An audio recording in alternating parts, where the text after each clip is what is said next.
ಕೀರ್ತನೆಗಳು 41ನೇ ಅಧ್ಯಾಯ 12ನೇ ವಾಕ್ಯ. ನಿರ್ದೋಷಿಯಾದ ನನ್ನನ್ನಾದರೋ ನೀನು ಉದ್ಧಾರ ಮಾಡಿ ನಿನ್ನ ಸನ್ನಿಧಿಯಲ್ಲಿ ಶಾಶ್ವತವಾಗಿ ನಿಲ್ಲಿಸುವೆ. ಈ ವಾಕ್ಯದಲ್ಲಿ ದಾವೀದನು ದೇವರಿಂದ ಬರುವಂಥ ಉದ್ಧಾರದ ಕುರಿತಾಗಿ ತಿಳಿಸುತ್ತಾ ನುಡಿದಂಥ ಸಂಗತಿಗಳನ್ನು ವಿವರಿಸಲಾಗಿದೆ. ನೋಡುವಂಥ ಸಮಯದಲ್ಲಿ ಶತ್ರುಗಳಿಂದ ಬಹಳವಾಗಿ ಬಾಧಿಸಲ್ಪಟ್ಟು ಅನೇಕ ವಿಷಯಗಳಲ್ಲಿ ನಿಷ್ಕಾರಣವಾಗಿ ವೇದನೆಗಳನ್ನು ಸಹಿಸಿಕೊಳ್ಳುತ್ತಾ ಇದ್ದಂಥ ಅವನು ಈಗ ದೇವರ ಬಳಿಯಲ್ಲಿ ಪ್ರಾರ್ಥಿಸುವವನಾಗಿ, ನಿರ್ದೋಷಿಯಾದ ನನ್ನನ್ನಾದರೂ ನೀನು ಉದ್ಧಾರ ಮಾಡಿ ನಿನ್ನ ಸನ್ನಿಧಿಯಲ್ಲಿ ಶಾಶ್ವತವಾಗಿ ನಿಲ್ಲಿಸು ಎಂಬುದಾಗಿ ನಂಬಿಕೆಯನ್ನ ಪ್ರಕಟಿಸುತ್ತಾ ಇದ್ದಾನೆ. ಅಂದರೆ ನೋಡುವಾಗ ಅವನು ಉದ್ಧಾರವಾಗುವುದು ಮಾತ್ರವಲ್ಲ, ನಾನು ದೇವರ ಸನ್ನಿಧಿಯಲ್ಲಿ ಶಾಶ್ವತವಾಗಿ ನಿಲ್ಲಬೇಕು ಎಂಬಂತ ಬಯಕೆಯಿಂದ, ಒಂದು ತವಕದಿಂದ ಪ್ರಾರ್ಥಿಸುತ್ತಾ ಇದ್ದಾನೆ. ಅಂದರೆ ದೇವರ ಸನ್ನಿಧಿಯಲ್ಲಿ ನಿಲ್ಲುವುದಕ್ಕೆ ಯೋಗ್ಯತೆ ಬೇಕು. ಆ ಯೋಗ್ಯತೆ ಏನೆಂದರೆ ಯಥಾರ್ಥ ಚಿತ್ತರಾಗಿರಬೇಕು, ಶುದ್ಧ ಹೃದಯ ಉಳ್ಳಂಥವರಾಗಿರಬೇಕು, ಪಾಪಗಳಿಲ್ಲದೆ, ವಂಚನೆಗಳಿಲ್ಲದೆ, ಕುಯುಕ್ತಿಗಳನ್ನು ಮಾಡದೆ, ದ್ರೋಹ ಮಾಡದೆ ದೇವರು ಒಪ್ಪುವಂತ ರೀತಿಯಲ್ಲಿ ನಮ್ಮ ಜೀವಿತ ಇರುವಾಗಲೇ ನಾವು ಆತನ ಸನ್ನಿಧಿಯಲ್ಲಿ ನಿಲ್ಲುವುದಕ್ಕೆ ಸಾಧ್ಯ.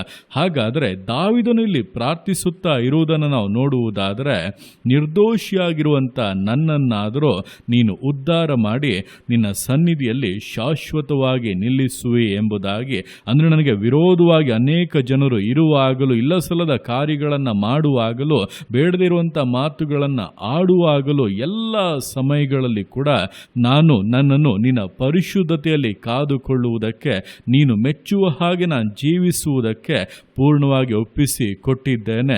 ನಿನ್ನ ನಿಯಮಗಳನ್ನು ಅನುಸರಿಸಿ ನಡೆಯುತ್ತಾ ಇದ್ದೇನೆ. ಮೊಯ್ಗೆ ಮೊಯ್ ತೀರಿಸುವುದಕ್ಕೆ ಹೋಗದೆ ನಿನಗೆ ಬಿಟ್ಟು ಬಿಟ್ಟಿದ್ದೇನೆ. ಕಾರಣ ಏನೆಂದರೆ ನಾನು ನಿನ್ನ ದೃಷ್ಟಿಯಲ್ಲಿ ಮೆಚ್ಚುಗೆಯಾಗಿರಬೇಕು, ನಿನ್ನ ದೃಷ್ಟಿಯಲ್ಲಿ ನಿರ್ದೋಷಿಯಾಗಿರಬೇಕು. ಆದ್ದರಿಂದ ನನ್ನ ಪ್ರಯಾಸವನ್ನು ನೋಡಿ, ನಿನಗೋಸ್ಕರ ನಾನು ಜೀವಿಸುತ್ತಾ ಇರುವುದನ್ನು ನೋಡಿ ನನ್ನನ್ನು ಉದ್ಧರಿಸುವುದು ಮಾತ್ರವಲ್ಲ, ನಿನ್ನ ಸನ್ನಿಧಿಯಲ್ಲಿ ಶಾಶ್ವತವಾಗಿ ನಿಲ್ಲಿಸು ಎಂಬುದಾಗಿ ಪ್ರಾರ್ಥಿಸುತ್ತಾ ಇದ್ದಾನೆ. ಇದುವೇ ನಮ್ಮ ಜೀವಿತದ ಆಗ್ರಹವಾಗಿರಬೇಕು. ನಾವು ಬರೀ ಉದ್ಧಾರವಾಗಿ ಆಶೀರ್ವಾದಗಳನ್ನು ಕಂಡು ಸುಮ್ಮನೆ ಇಷ್ಟ ಬಂದಂತೆ ಜೀವಿಸುವುದಲ್ಲ. ದೇವರೇ, ನಾನು ನಿಮ್ಮ ಸನ್ನಿಧಿಯಲ್ಲಿ ನಿಂತುಕೊಳ್ಳಬೇಕು, ನಿಮ್ಮ ಮುಂದೆ ನಿಲ್ಲುವುದಕ್ಕೆ ಯೋಗ್ಯನಾಗಿರಬೇಕು.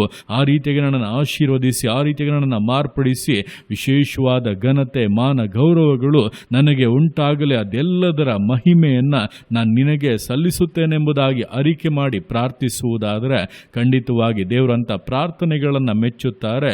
ದೇವರು ನಿಮ್ಮನ್ನು ಉದ್ಧರಿಸಿ ನಿರ್ದೋಷಿಯಾಗಿರುವಂಥ, ನಿಮಗೆ ವಿರೋಧವಾಗಿ ಬರುವಂಥ ಸಕಲ ಕಾರ್ಯಗಳನ್ನು, ಕ್ರಿಯೆಗಳನ್ನು, ಮನುಷ್ಯರ ಕುಯುಕ್ತಿಗಳನ್ನು ಲಯ ಮಾಡಿ ನಿಮ್ಮನ್ನಾದರೂ ವಿಶೇಷವಾಗಿ ಆಶೀರ್ವದಿಸಿ ತನ್ನ ಸನ್ನಿಧಿಯಲ್ಲಿ ಶಾಶ್ವತವಾಗಿ ನಿಲ್ಲಿಸುವಂತೆ ಕಾರ್ಯಗಳನ್ನು ಬದಲಾಯಿಸುತ್ತಾರೆ. ಆದ್ದರಿಂದ ಈ ದಿವಸಗಳಲ್ಲಿ ನಾವು ಹೊಂದುವಂಥ ಎಲ್ಲ ಜಯಗಳು, ಹೊಂದುವಂಥ ಎಲ್ಲ ಆಶೀರ್ವಾದಗಳು ಕೂಡ ಕೊನೆಗೆ ನಮ್ಮನ್ನು ದೇವರ ಮುಂದೆ ನಿಲ್ಲುವುದಕ್ಕೆ ಯೋಗ್ಯರನ್ನಾಗಿ ಮಾಡಬೇಕು ಎಂಬುದನ್ನು ತಿಳಿದು ದೇವರ ಸನ್ನಿಧಿಯ ಕುರಿತಾಗಿ ಆ ಒಂದು ತವಕದಿಂದ, ದಾಹದಿಂದ, ಅಷ್ಟೊಂದು ಬಯಕೆಯಿಂದ ಸಮರ್ಪಣೆಯ ವಿಶ್ವಾಸ ಜೀವಿತಗಳನ್ನು ಮುನ್ನಡೆಸೋಣ. ದೇವರ ಕರಗಳಲ್ಲಿ ಸಮರ್ಪಿಸಿ ಪ್ರಾರ್ಥಿಸೋಣ. ಯೇಸುವೆ ಸ್ತೋತ್ರ ರಾಜ, ಕೊಟ್ಟಂಥ ದಿವಸಕ್ಕೋಸ್ಕರ ಸ್ತೋತ್ರ ಕರ್ತನೆ. ಈ ದಿವಸ ನಿನ್ನ ಕರಗಳಲ್ಲಿ ಸಮರ್ಪಿಸ್ತಾನೆ. ಪ್ರತಿಯೊಂದು ಜೀವಿತಗಳನ್ನು ನೀನು ಆಳ್ವಿಕೆ ಮಾಡು, ಬಲಪಡಿಸು ಕರ್ತನೆ.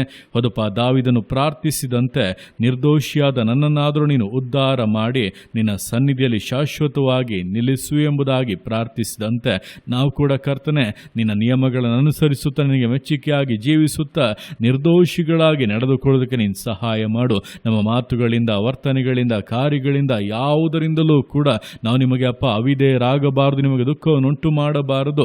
ಆ ರೀತಿಯಾಗಿ ನಾವು ಜೀವಿಸುವುದಕ್ಕೆ ನಿನ್ನ ಬಲವನ್ನು, ಕೃಪೆಯನ್ನು ಅನುಗ್ರಹಿಸು ಕರ್ತನೆ. ಅಪ್ಪ, ನಮ್ಮನ್ನು ಉದ್ಧರಿಸುವವನು ನೀನು, ನಮ್ಮನ್ನು ಆಶೀರ್ವದಿಸುವವನು ನೀನು. ಎಲ್ಲಕ್ಕಿಂತ ಮುಖ್ಯವಾಗಿ ನಿನ್ನ ಸನ್ನಿಧಿಯಲ್ಲಿ ನಿಲ್ಲುವುದಕ್ಕೆ ನಮ್ಮನ್ನು ಯೋಗ್ಯರನ್ನಾಗಿ ಮಾಡಿ, ನಮ್ಮನ್ನು ಪರಿಶುದ್ಧಪಡಿಸಿ, ಇನ್ನೂ ಪರಿಶುದ್ಧತೆಯನ್ನು ಕೊಟ್ಟು, ಇನ್ನೂ ನೀತಿವಂತರನ್ನಾಗಿ ಮಾಡಿ ಆಶೀರ್ವದಿಸಿ ಮುನ್ನಡೆಸಬೇಕೆಂದು ಪ್ರಾರ್ಥಿಸ್ತಾದನೆ. ನಿನ್ನ ಸಕಲ ಉದ್ದೇಶಗಳು ಅಪ್ಪ ಪ್ರತಿಯೊಬ್ಬೊಬ್ಬರ ಜೀವಿತಗಳಲ್ಲಿಯೂ ನೆರವೇರಲಿ. ನಿನ್ನ ಅರ್ಥಿಗೆ ಮಾಡುವಂಥ ನಿನ್ನ ಪ್ರೀತಿಗೋಸ್ಕರ, ಕೃಪೆಗೋಸ್ಕರಪ್ಪ ನಿಮಗೆ ಸ್ತೋತ್ರಗಳು. ಪ್ರತಿಯೊಂದು ಜೀವಿತಗಳನ್ನು ಅಪ್ಪ ನಿಮ್ಮ ಕರಗಳಲ್ಲಿ ಸಮರ್ಪಿಸ್ತಾದನೆ. ಆಶೀರ್ವದಿಸು, ಮಾನಿಸು, ಘನಪಡಿಸು. ಎಲ್ಲ ನಿಮ್ಮ ಕರಗಳಲ್ಲಿ ಸಮರ್ಪಿಸಿ ಎಲ್ಲ ಸ್ತುತಿಯನ್ನು ಮಾನವನಿಗೆ ಸಲ್ಲಿಸಿ ಯೇಸುವಿನ ನಾಮದಲ್ಲಿ ಬೇಡುತ್ತೇನೆ ನಮ್ಮ ತಂದೆಯೇ. ಆಮೇನ್, ಆಮೇನ್.